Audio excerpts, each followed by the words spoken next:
कबीर बड़ा या कृष्ण सबका धारण पोषण करने वाला परमात्मा बताया है तथा उसी को वास्तव में अविनाशी परमेश्वर कहा है।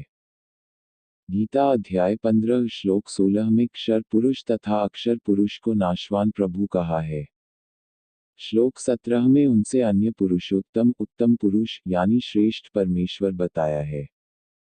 वह स्वयं कबीर परमेश्वर है जिसके विषय में संत गरीबदास जी ने कहा है कि गरीब अनंत कोटि ब्रांड का एक रति नहीं भार। सद्गुरु पुरुष कबीर है, कुल के सिरजनहार। गरीब सब पदवी के मूल है, सकल सिद्धि है तीर। दास गरीब सत्पुरुष भजी अविगत कला कबीर। 12 हम ही अलग अल्लाह है कुतब गोस और पीर। गरीबदास खालिक धनी हमरा नाम कबीर। 13 गरीब हम सुल्तानी नानक तारेक दादू को उपदेश दिया। जाति जुलाहा भेद ना पाया काशी माहे कबीर हुआ।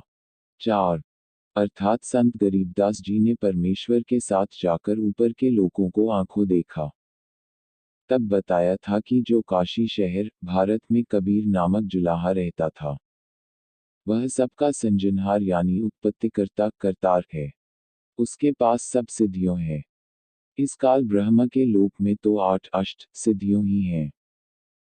जो काल ब्रह्म व तीर्णी देवताओं ब्रह्मा विष्णु तथा शिव जी की भक्ति से साधक को एक या दो ही प्राप्त होती है क्योंकि इन देवताओं व ब्रह्म के पास ये 8 ही सिद्धियों हैं। यदि सब दे दी तो इनके पुजारी इनके बराबर के शक्तिमान होकर अपनी डफली पीटेंगे।